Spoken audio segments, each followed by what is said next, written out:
Compromise. உங்க சைடுலயும் எங்க சைடுலயும். It's a GT promise. 7 Screen Studios தயாரிப்பில் விக்ரம் பிரபு நடிப்பில் சிறை திரையரங்குகளில் வெற்றி நடை போடுகிறது. ரகங்கள் பலவிதம், ஒவ்வொன்றும் உலகத்தரம். தமிழக உற்பத்தியில் உங்கள் அனுஜ் டைல்ஸ்.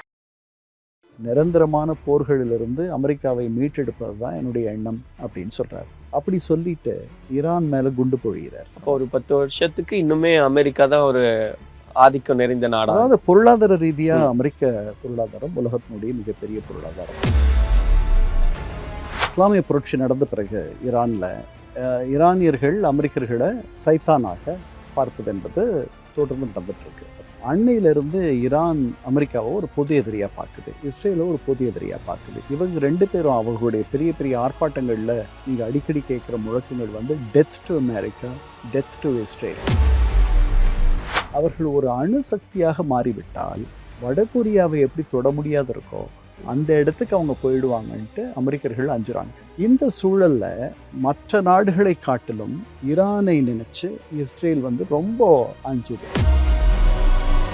இதுக்கிடையில என்ன நடக்குதுன்னா, ஈரான் பல வருஷங்களா பொருளாதார தடைகளின் கீழ் இருக்கு. அதனுடைய பொருளாதாரம் ரொம்ப மெலிந்து இருக்கு. அதனால பல இடங்கள்ல இந்த ஒரு 2-3 வாரங்களாக பல போராட்டங்கள் வெடிச்சிருக்கு. உடனே ஒரு ட்வீட் போடுறாரு அவருடைய ட்ரூத் சோஷியல் வலைத்தளத்துல, இவர்களை வந்து நீங்க அடக்குமுறையால நீங்க அடக்குனீங்கன்னா நாங்க வந்து தலையிடுவோம். அதாவது அவங்களோட பிரச்சனை, அது உள்நாட்டு பிரச்சனை, அவங்க தான் அதை தீர்த்துக்கணும்னு. இதுல மீண்டும் மீண்டும் போய் அமெரிக்கா இன்ஃப்ளூயன்ஸ் பண்றது அப்படின்றது எதுக்கான சிக்னலா இருக்கு? நெத்தன்யாவை பார்த்துட்டு அவருக்கு ஒரு விருந்து கொடுத்தார், மதிய உணவு. அது முடிச்ச பிறகு 2 பேரும் செய்தியாளர்களை பார்க்கும் பொழுது அவர் என்ன சொன்னாரு, இரானியன்ஸ் ஆர் பிஹேவிங் பேட்லி, அவங்க ஒழுங்கா நடந்துக்கல அப்படின்னு சொன்னாரு ட்ரம்ப். இன்னைக்கு அமெரிக்க வெளியுறவு கொள்கை வந்து பல கழுகுகள், வல்லூறுகள் வந்து ஹாக்ஸ், டவ்ஸ் கிடையாது, புறாக்கள் கிடையாது, அவர்கள் நடத்துவதாக தெரிகிறது. ஈரானை பொறுத்த வரைக்கும். வடகொரியாவை பொறுத்த வரைக்கும் அவர் அமைதியா இருக்கார். ஏன்னா அவர்கள் அணுசக்தி, அவர்களை தாக்க முடியாது. அந்த இடத்துக்கு போகத்தான் ஈரான் முயற்சி பண்ணுது. அந்த இடத்துக்கு அவங்கள போக விடாத தடுக்கிறத ஒரு பெரிய கொள்கையா 2 நாடுகள் வைத்திருக்கிறார்கள். கலாட்டா நேயர்களுக்கு வணக்கம். நான் சரவணராம்குமார். இன்று நம்மோடு வரலாற்று ஆய்வாளரும் எழுத்தாளருமான திரு கண்ணன் அவர்கள் இணைஞ்சிருக்கார். அவர்கிட்ட பேசலாம். வணக்கம் சார். வணக்கம் சரவணன். சரி, இப்போ அமெரிக்கா, அது நம்ம அடிக்கடி நம்ம பேசிக்கிட்டு இருக்கோம். இந்த நேரத்துல ஈரான் அவங்களுடைய நாட்டுல நடக்கிற விஷயங்களை இன்வால்வ் ஆகி நீங்க இப்படிதான் நடக்கணும், இல்லைன்னா நாங்களே இன்வால்வ் ஆவோம் அப்படின்னு அமெரிக்கா ஒரு அப்பர் ஹேண்ட் எடுக்கிறதுக்கு காரணம் என்ன பிரச்சனை சார்? ஏன்னா அடிக்கடி இந்த 2 நாட்டுக்கும் இடையில பிரச்சனை அப்படின்னு நம்ம பார்க்கணும். இல்லை, அங்கே இஸ்லாமிய புரட்சி நடந்த பிறகு ஈரானியர்கள் அமெரிக்கர்களை சைத்தானாக பார்ப்பது என்பது தொடர்ந்து நடந்துட்டு இருக்கு. அப்போது கொமீனி அங்கே ஆட்சிக்கு வந்த பிறகு, இது நான் சொல்கிறது 1977ன்னு நினைக்கிறேன், அன்னையிலிருந்து ஈரான் அமெரிக்காவை ஒரு பொது எதிரியாக பார்க்குது, இஸ்ரேலை ஒரு பொது எதிரியாக பார்க்குது. இவங்க 2 பேரும் அவர்களுடைய பெரிய பெரிய ஆர்ப்பாட்டங்களில் நீங்கள் அடிக்கடி கேட்குற முழக்கங்கள் வந்து death to America, death to Israel. அப்போது அமெரிக்காவுக்கு மரணம், இஸ்ரேலுக்கு மரணம் அப்படின்ற முழக்கங்கள் நீங்கள் வழக்கமாக அங்கே ஒலிக்கும். அங்கே இருக்கிற அந்த அரசு வந்து அமெரிக்க சார்புடைய பல சன்னி இஸ்லாம் அரசுகளுக்கு எதிராகவும், அப்புறம் இந்த அரசு சாரா ஆயுதம் தாங்கிய குழுக்கள், ஹெஸ்புல்லா, இந்த ஹூத்தீஸ், யெமனில் இருக்க ஹூத்தீஸ், அதுக்கப்புறம் நீங்கள் இவங்க காசாவில் இருக்கக்கூடிய ஹமாஸ், இவர்களுக்கெல்லாம் ஆயுதம் தருவது, அவர்களுடைய போராட்டத்திற்கு ஊக்கம் தருவது, இதெல்லாம் அதாவது அமெரிக்க வெளியுறவு கொள்கைக்கும் ஈரான் வெளியுறவு கொள்கைக்கும் ஒரு பெரிய மோதல். அவர்களுடைய நம்பிக்கை வேற, அவர்களுடைய கொள்கை வேற, அவர்களுடைய இலக்கு வேற, ரெண்டுமே ரொம்ப வித்தியாசமான ஒரு போக்கு கொண்டிருக்காங்க. ஈரானியர்கள் வந்து இது தவிர அவர்கள் ஒரு அணு ஆயுத சக்தியாக மாறுவதற்கு அவர்கள் ரொம்ப நாளாக முயற்சி செஞ்சிட்ருக்காங்க. நம்ம போன ஒரு 6-7 மாதத்துக்கு முன்னாடி அமெரிக்கர்கள் அவர்களுடைய பூமிக்கு கீழே இருக்கக்கூடிய அவர்களுடைய அணு உலை கூடங்களை மேலே குண்டு பொழிஞ்சதெல்லாம் நம்ம பார்த்தோம். அவர்கள் ஒரு அணு சக்தியாக மாறிவிட்டால் வடகொரியாவை எப்படி தொட முடியாது இருக்கோ அந்த இடத்துக்கு அவங்க போயிடுவாங்கன்ட்டு அமெரிக்கர்கள் அஞ்சுறாங்க. அமெரிக்கர்களை விட அதிகமாக அஞ்சுறது யாருன்னா இஸ்ரேலியர்கள். ஏன்னா அவங்க பக்கத்தில் இருக்காங்க. அவர்களால் மற்ற நாடுகளோடலாம் இப்போது நீங்கள் இது வரைக்கும் அவர்கள் அங்கீகரிக்காத நாடான ஐக்கிய அரபு எமிரேட்ஸ் அவர்கள் அவங்கள அங்கீகரிச்சிட்டாங்க 2022. மொரோக்கோ அவங்கள அங்கீகரிச்சிட்டாங்க. பாரெயின் அது ஒரு சின்ன நாடு இருந்தாலும் வளைகுடா நாடுகளில் ஒரு ஒரு செல்வாக்கு மிக்க நாடு, அவங்க அங்கீகரிச்சிட்டாங்க. அடுத்து சுடான் அங்கீகரிக்க இருக்காங்க. சவுதி அரேபியா அங்கீகரிச்சிரோன்ற அளவில் வந்துருமோ அப்படின்னு நினைக்கிற நேரத்தில் தான் ஹமாஸ்னுடைய தாக்குதல் நடந்து அதுக்கு ஒரு பெரிய பின்னடைவு ஆயிடுச்சு. இப்போ வந்துட்டு அந்த அங்கீகரிப்புகள்லாம் இனிமேல் நிறைய நாள் ஆகும். இந்த சூழலில் மற்ற நாடுகளை காட்டிலும் ஈரானை நினச்சி இஸ்ரேல் வந்து ரொம்ப அஞ்சுது. அதாவது உண்மையான எதிரி அப்படின்னா ஐக்கிய அரபு எமிரேட்ஸ் கிடையாது, அல்லது சவுதி அரேபியா கூட கிடையாது.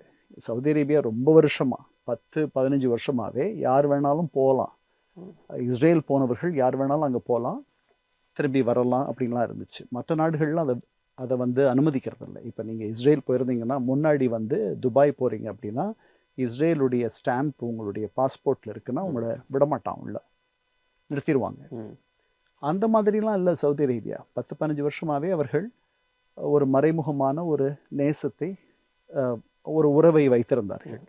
அதனால் அவங்களெல்லாம் பார்த்து பெரிய அச்சமெல்லாம் இஸ்ரேலுக்கு இருக்குன்னு சொல்ல முடியாது. ஈரான் வந்து ஒரு ஜென்ம வைரியாக தன்னை கருதுது, அவர்களும் ஈரானை ஒரு ஜென்ம வைரியாக கருதுகிறாங்க. இதுக்கிடையில் என்ன நடக்குதுன்னா, ஈரான் பல வருஷங்களாக பொருளாதார தடைகளின் கீழ் இருக்குது. அதனுடைய பொருளாதாரம் ரொம்ப மெலிந்து இருக்குது. அதனால் முன்ன மாதிரி வந்து பொது சந்தையில் எளிமையாக எண்ணெயை விற்க முடியல, கஷ்டப்பட்டு தான் விற்கிது. நாம் ஒரு காலத்தில் வாங்கிட்டு இருந்தோம். முதல் ட்ரம்ப்னுடைய நிர்வாகத்தின் போது நாம் அங்கே எண்ணெய், இந்த பொருளாதார தடைகளை மீறி நாம் அவங்கக்கிட்ட எண்ணெய் வாங்கணுன்றதை அவர்கள் ஒரு பெரிய பிரச்சனையாக்குனாங்க. நாம் அங்கே வாங்குறத வந்து குறைச்சிட்டோம், நிறுத்திட்டோம். இதெல்லாம் நடந்துச்சு. அதனால் அவங்க ரியால் பணம் வந்துட்டு இன்றைக்கி 42% அவர்களுக்கு பணவீக்கம் இருக்குது. இதை நம்ம உங்கள் நேயர்களுக்கு புரியறதுக்காக சொல்கிறேன். அதாவது ₹1 நமக்கு வந்து நம்முடைய பணவீக்கம் வந்து வருஷத்துக்கு ஒரு 6% நினைக்கிறோம். அதாவது இன்னைக்கு ₹1ன்றது ஒரு வருஷத்துக்கு பிறகு 94 பைசா தான் அதனுடைய உண்மையான மதிப்பு. அவங்களுடைய ஒரு ரியால் இன்னைக்கு எவ்வளவுனா 58 பைசா தான். அந்த அளவுக்கு அவங்களுடைய பணவீக்கம் பெருசாக இருக்குது. வேலை வாய்ப்பு கிடையாது, பொருளாதாரம் நலிஞ்சிருக்கு. அதனால் பல இடங்களில் இந்த ஒரு 2-3 வாரங்களாக பல போராட்டங்கள் வெடிச்சிருக்கு. அதில் ஒருத்தரை சுட்டு காவல்துறை சுட்டு சொல்கிறாங்க, சில பேர் 1க்கு மேலேன்னு சொல்கிறாங்க. நமக்கு சரியாக அங்கே இருக்கக்கூடிய நமக்கு கிடைக்கக்கூடிய தகவல்கள் எல்லாமே மேலை நாட்டு ஊடகங்கள் சொல்கிற தகவல்கள் தான். நமக்கு சரியாக தெரியல என்னன்ட்டு. ஆனால் அந்த அரசு வந்து ஒரு நெருக்கடியில் ரொம்ப நாளாக நெருக்கடியில் இருக்குது. இப்போ அந்த நெருக்கடி கொஞ்சம் அவங்களுடைய நுண்ணறிவு அமெரிக்க நுண்ணறிவு பிரிவினர் அவங்க இப்போ இந்த நெருக்கடி வந்து உண்மையான நெருக்கடி போல் இருக்குது அப்படின்ற மாதிரி சொல்லியிருக்கணும். உடனே அவர் என்ன பண்ணுறாரு, முந்தா நாள் நினைக்கிறேன், உடனே ஒரு ட்வீட் போடுறாரு அவருடைய ட்ரூத் சோஷியல் வலைத்தளத்தில். அதில் என்ன சொல்கிறாரு, இவர்களை வந்து நீங்கள் அடக்குமுறையால் நீங்கள் அடக்குனீங்கன்னா நாங்கள் இருக்கோம், நாங்கள் வந்து தலையிடுவோம் அப்படின்னு தேவையில்லாத. அது ஏன் தேவையில்லை அப்படின்னா அது என்ன, அது வந்து ஒரு உள்நாட்டு பிரச்சனை, அவர்கள் அதை தீர்த்து கொள்ள வேண்டும். எந்த அரசும் வந்து அடக்குமுறையை கட்டவிழ்த்து விடும். எல்லா அரசுகளும் அப்படித்தான். அமெரிக்க அரசில் கூட இந்த மாதிரி ஒரு சிக்கல் இருந்தால் அப்படித்தான் பண்ணோம்.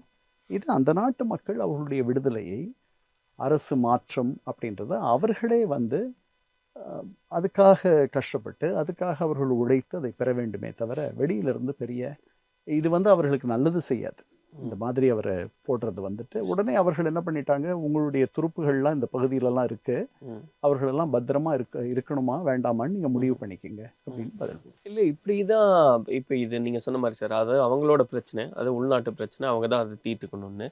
இதில் மீண்டும் மீண்டும் போய் அமெரிக்கா இன்ஃப்ளூயன்ஸ் பண்ணுறது அப்படின்றது எதுக்கான சிக்னலாக இருக்குது? இல்லை, அவர் தான் சொன்னார். இப்போ நெத்தன்யாஹூ அவரை போய் பார்த்தாரு.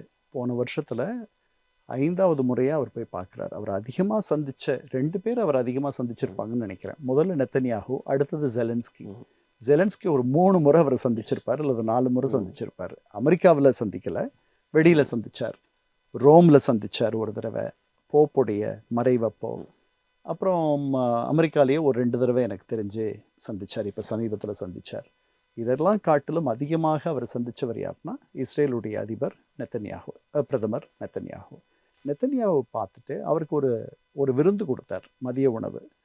அது முடிச்ச பிறகு 2 பேரும் செய்தியாளர்களை பார்த்தாங்க. பார்க்கும் பொழுது அவர் என்ன சொன்னார், இரானியன்ஸ் ஆர் பிஹேவிங் பேட்லி, அவங்க ஒழுங்காக நடந்துக்கல அப்படின்னு சொன்னார் ட்ரம்ப். அவங்க மீண்டும் ஒரு அணுசக்தியாக மாற முயற்சி செய்தால் அப்புறம் அவங்க வந்து கண்டம் விட்டு கண்டம் தாண்டும் இந்த ஏவுகணைகளை அவர்கள் தொடர்ந்து அந்த திட்டத்தையும் அவர்கள் செஞ்சாங்கன்னா நான் திருப்பி தாக்குவதற்கு தயங்க மாட்டேன், அவங்க கவனமாக இருக்கணும் அப்படின்னு சொன்னார். பல பேர் என்ன சொல்கிறாங்க, இது வந்து நெத்தன்யாகு வந்து போன முறை போட்ட குண்டு இதிலெல்லாம் வந்து முழுமையாக அவர்கள் ஈரானை வீழ்த்த முடியல, அந்த வேலை வந்து பாதியில் இருக்கும் பொழுதே ஒரு தற்காலிக போர் நிறுத்தம் வந்து எல்லாம் நின்று போச்சு, அதனால் விட்டதை முழுமையாக, அதாவது அந்த அந்த பகுதியில் மத்திய கிழக்கில் மிடில் ஈஸ்டில் முழு ஆதிக்க சக்தியாக இஸ்ரேல் மாறணும்ன்ட்டு இஸ்ரேல் நினைக்குது. அதில் ஈரான்கிட்டேருந்து தன்னை காப்பாற்றிக்கிறதுன்ற எண்ணத்தை விட்டுட்டு அதுக்கு மேலே போய் ஈரான் தன்னை கண்டு அஞ்சணும், அந்த அளவுக்கு ஈரானை நாம் வலிமை குன்றிய ஒரு நாடாக மாற்றிடணுன்ற எண்ணம் வந்துருச்சு அப்படின்ட்டு நிறைய நோக்கர்கள் சொல்கிறாங்க. அது இருக்கலாம், இஸ்ரேலுக்கு அந்த மாதிரி எண்ணம் இருக்கலாம், அமெரிக்காவுக்கு அந்த எண்ணம் இருக்க வேண்டிய அவசியம் இல்லை. அவர்கள் அணு ஆயுத சக்தியாக இருக்க வேண்டாம்னு நினைக்கிறது எல்லா நாடுகளும் அப்படி நினைக்கிறாங்க. நாம கூட உள்ளுக்குள்ள அப்படி தான் நினைப்போம் அப்படின்னு நினைக்கிறேன். அது தேவையில்லை. மற்றபடி வந்து அவர்களுடைய இறையாண்மையை காப்பாற்றுறதுக்காக அவங்க ஒரு கண்டம் விட்டு கண்டம் தாண்டும் ஏவுகணையை தயார் பண்ணுறாங்க, அதை வச்சுருக்காங்க அப்படின்றத நாம் எப்படி, பல நாடுகள் வச்சுருக்காங்க, அதை நாம் எப்படி தடை பண்ண முடியும்? இப்போ இந்த ஈரான் அமெரிக்கா அப்படின்னு வரும்போது இந்தியாவோட ஸ்டாண்ட் என்னவா இருக்கும் சார்? ஏன்னா ரெண்டுமே நமக்கும் தேவை அப்படின்றது தான் ஃபைனலாக இருக்க போகிறது. அப்போ இதில் எந்த மாதிரியான விஷயங்கள் எல்லாம் இந்தியா நோட் பண்ணும்? நாம் ரொம்ப அமைதியாக தான் இருக்கோம். பொதுவாக அந்த போன முறை இந்த அணு உலை கூடங்கள் மீது குண்டு பொடிஞ்ச போது கூட நம்ம வந்து பேச்சுவார்த்தைகள் தான் தீர்வு அப்படின்றா திருப்பி அதையே தான் சொல்கிறோம். நமக்கு ஒரு பெரிய பங்கு இருப்பதாக நான் எண்ணவில்லை. 2 நாடுகளும் நம்மளை வந்து பெரிய பங்கு இருக்கிறதா அவங்க நினைக்கிறதாவும் நான் நம்பலை. ஏன்னா அமெரிக்கர்கள் சொல்லி நாம் எண்ணெய் வாங்குறத ஈரானில் ஏறக்குறைய விட்டுட்டோன்னு நினைக்கிறேன் நான். அதனால் அதை ஈரானியர்களும் புரிஞ்சுக்குவாங்க. அமெரிக்காவை எதிர்க்கிறதுக்கு எல்லாரும் ஈரான் மாதிரி எல்லா நேரமும் எதிர்த்துட்டு இருந்தோம்னா வந்து அந்த நாட்டு மக்களுடைய பொருளாதாரம், நான் ஈரான் போயிருக்கேன், ஈரான் ரொம்ப வளமையாக இருக்கலாம், அப்படி இல்லை. நான் ஒரு 6-7 வருஷத்துக்கு முன்னாடி அங்கே போனேன், ஒரு 3 நாள் அங்கே இருந்தேன். நல்ல செழிப்பாக இருக்கலாம், ஏன்னா அவ்வளோ எண்ணெய் இருக்குது அவங்களுக்கு. ஆனால் அப்படி இல்லை, அங்கே இருக்கவர்களுக்கு பெரிய வேலை வாய்ப்புகள் இல்லை. ஈரான் வந்து ஒரு தனித்து விடப்பட்ட தீவு மாதிரி தான் இருக்குது. ஈரான் பாஸ்போர்ட்டை நீங்கள் வச்சுருக்கீங்க அப்படின்னா பல நாடுகளில் புருவத்தை உயர்த்துற மாதிரி தான் இருக்குது. அதனால் அந்த மாதிரி ஒரு பெரிய சக்தியை கடைசி வரைக்கும் எதிர்த்துட்டு நீங்கள் வந்து சண்டை போடுறதுன்றது வெகு சில நாடுகள் மட்டும்தான் பண்ண முடியும். வடகொரியா அதை பண்ணுது, ஈரான் அதை பண்ணுதுன்னு சொல்லலாம், மற்றபடி வேறு யார் பண்ணுவா? அதனால் நம்முடைய நிலை என்னென்னா 2 பேரும் சுமூகமாக போகணும், பேச்சுவார்த்தைகள் தான் எல்லாத்துக்கும் தீர்வு அப்படின்னு நம்ம சொன்னதையே திருப்பி சொல்லிட்டு. ஸோ அப்போ நம்ம வந்து ஏற்கனவே பேசின மாதிரி சவுதிக்கும் அந்த ஐக்கிய அரபு எமிரேட்ஸ்க்கு இருக்கிற ஃபோக்கஸ் இந்தியாவுக்கு இதில் அந்த அளவுக்கு கிடையாது, அவ்வளோ தீவிரமானதும் இல்லை அப்படின்னு புரிஞ்சுக்கலாம். இல்லை, ஈரான் நமக்கு ரொம்ப நட்பு நாடு தான், பக்கத்தில் இருக்குது, நமக்கு எல்லாருடைய நட்பும் தேவை. ஆனால் நம்முடைய மிகப்பெரிய பொருளாதார சந்தை வந்து அமெரிக்கா. அவங்களோட நாம் வந்து ஒரு வர்த்தக ஒப்பந்தத்துக்காக காத்துட்ருக்கோம். இந்த ஒப்பந்தம் இன்னைக்கு நடந்துடும் நாளைக்கு நடந்துடும்ன்ட்டு இவ்வளோ நாளாக நம்பிட்டு இருந்தோம், இன்னும் நடக்கலை. அது நடக்கும்னு நம்புகிறேன் நான். அதை நோக்கி நம்ம நகர்ந்துட்டுருக்கோம். ஆனால் நம்ம முன்னாடியே அது முடிஞ்சிருக்கணும்னு நினச்சோம், அது நடக்கலை, இது தாமதமாயிட்டே இருக்குது. அதனால் ஈரான் வந்து ஈரான் சிக்கலை யார் தீர்க்க முடியும்? நீங்கள் பாருங்கள், நம்ம ஒரு அண்டை நாடு, அவ்வளவுதானே தவிர இந்த 2 பேர் மட்டும்தான். ஐரோப்பியர்களால் கூட தீர்க்க முடியாது. ஐரோப்பியர்கள் வந்து அமெரிக்கர்களை விட ஈரான் மீது ஒரு பரிவும் கரிசனமும் ஒரு நட்பு நேசத்தோடு அணுகக்கூடிய ஒரு அணுகுமுறையும் அவங்க வச்சுருக்காங்க. ஆனாலும் ஈரான் ஒரு சுய பரிசோதனை செஞ்சுக்கணும், அமெரிக்கா ஒரு சுய பரிசோதனை செஞ்சுக்கணும். அவங்க 2 பேருக்குள்ள வந்து ஒரு இணக்கமான ஒரு உறவு வரணும். இன்னைக்கு அமெரிக்க வெளியுறவு கொள்கை வந்து பல கழுகுகள், வல்லூர்கள் வந்து ஹாக்ஸ், டவ்ஸ் கிடையாது, புறாக்கள் கிடையாது, அவர்கள் நடத்துவதாக தெரிகிறது ஈரானை பொறுத்த வரைக்கும். வடகொரியாவை பொறுத்த வரைக்கும் அவர் அமைதியாக இருக்கார், ஏன்னா அவர்கள் அணுசக்தி, அவர்களை தாக்க முடியாது. அந்த இடத்துக்கு போகத்தான் ஈரான் முயற்சி பண்ணுது. அவங்க அணுசக்தியாக மாறிட்டாங்கன்னா இன்சூரன்ஸ் வாங்கிட்டாங்கன்னு அர்த்தம். Yes. அவங்கள யாரும் தாக்க முடியாது. அந்த இடத்துக்கு அவங்கள போக விடாத தடுக்கிறத ஒரு பெரிய கொள்கையாக 2 நாடுகள் வைத்திருக்கிறார்கள். யார்? இஸ்ரேல் முதல்ல, 2வது அமெரிக்கா. ஸோ இது வந்து நம்ம மாதிரி சாதாரண அண்டை நாடால் இதை தீர்த்திட முடியும்னு நான் நினைக்கிறேன். சரி, இப்போ நம்ம தொடர்ச்சியா நிறைய விஷயங்கள் உலக நடப்பு அப்படின்னு பேசிட்டு இருக்கும்போது இன்னொரு கேள்வியும் தோணுது எனக்கு. ஏன்னா இது புது வருடத்துல இருக்கும். ஒவ்வொரு ஆண்டு தொடங்கும் போது வந்து நிறைய அனுமானம் இருக்கும், ப்ரெடிக்ஷன்ஸ் இப்படிதான் இருக்க போகுது அப்படின்னு. இப்போவும் உலகத்தினுடைய அந்த பிடி அப்படின்றது வந்து அமெரிக்கா கையில தான் இருக்கு அப்படின்னா அதை மாத்துறதுக்கு நிறைய நாடுகள் முயற்சி செய்யறாங்க, அந்த ரேஸ்ல இருக்காங்க அப்படின்னு. அது எந்த அளவுல இருக்கு? அது சேஞ்ச் ஆகிறதுக்கான பாசிபிலிட்டிஸ் இருக்குமா? இல்லை, அமெரிக்க ஆதிக்கம் என்பது இன்னும் எனக்கு தெரிஞ்சு இன்னும் குறைஞ்சபட்சம் ஒரு 10 வருஷமாவது நீடிக்கும்னு நான் நினைக்கிறேன். நாம் இந்த வருஷம் என்ன எதிர்பார்க்கலாம்னா, யுக்ரைனில் ஒரு தீர்வு வருவதற்கான சாத்தியக்கூறுகள் இன்னும் கொஞ்சம் வேகப்படுத்தப்படலாம். அங்கே வந்து அந்த டொன்பாஸ்ன்ற பகுதியை அவர் முழுமையாக கொடுத்துன்னுன்றாரு. இவர் வந்து முழுமையாக அப்படிலாம் பண்ண முடியாது, கொடுக்க முடியாது. அங்கே வந்து அதை இராணுவம் இல்லாத ஒரு பகுதியாக நம்ம மாற்றிட்டு ஒரு எக்கனாமிக் ஃப்ரீ ஜோன், பொருளாதார ஒரு வணிக வர்த்தக மையமாக மாற்றிடலாம். எங்களுடைய போலீஸ் அந்த மாதிரி அங்கே இருப்பாங்க அப்படின்ட்டு ஒரு மாற்று திட்டத்தை அவர் சொல்கிறார். அதில் இன்னும் மேற்கொண்டு சில நகர்வுகள் வரலாம். ஒருவேளை ஒரு வெளிச்சம் தெரியலாம். ஏன்னா இது 4 வருஷமாக நடந்துட்டுருக்கு இந்த போர். இந்த வருஷம் வந்து இன்னும் கொஞ்சம் நெருங்கலாம் ஒரு தீர்வுக்கு. இல்லை இது வந்து ரொம்ப நாள் ஆகலாம் முடியறதுக்கு. அதைத்தான் நம்ம பார்க்கணும். அப்போ ஒரு 10 வருஷத்துக்கு இன்னுமே அமெரிக்கா தான் ஒரு ஆதிக்கம் நிறைந்த நாடா? அதாவது பொருளாதார ரீதியாக அமெரிக்க பொருளாதாரம் உலகத்தினுடைய மிகப்பெரிய பொருளாதாரம். ஏறக்குறைய அவங்க 25-30 ட்ரில்லியன் டாலர் அளவுக்கு ஒரு பெரிய பொருளாதாரம். இப்போ இவர் போன வருஷம் எடுத்த முடிவுகளில் அந்த பொருளாதாரம் ஒரு சின்ன நலிவை சந்திச்சிருக்குன்னு சொல்லலாம். அது இன்னும் போதுமான அளவு நமக்கு புள்ளி விவரங்கள் கிடைச்சா தான் நமக்கு தெரிய வரும். அதை பொறுத்திருந்து பார்க்கணும். அவருடைய வெளியுறவு கொள்கையும் வந்து நமக்கு போதுமான அளவு புரிஞ்சிக்கக்கூடிய அளவில் இல்லை. அதாவது அவர் என்ன சொல்கிறாரு, ஃபாரெவர் வார்ஸ், அதாவது நிரந்தரமான போர்களிலிருந்து அமெரிக்காவை மீட்டெடுப்பது தான் என்னுடைய எண்ணம் அப்படின்னு சொல்கிறார்.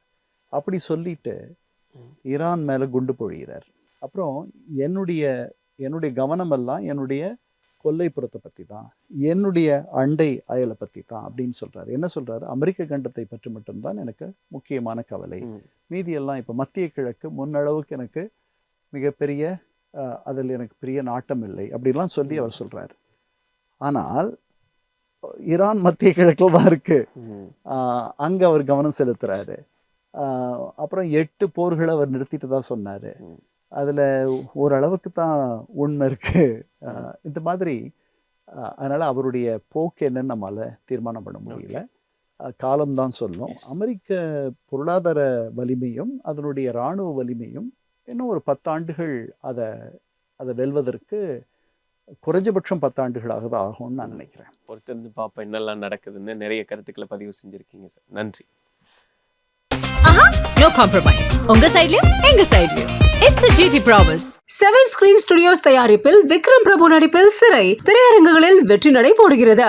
ரகங்கள் பலவிதம், ஒவ்வொன்றும் உலகத்தரம். தமிழக உற்பத்தியில் உங்கள் அனுஜ் டைல்ஸ்.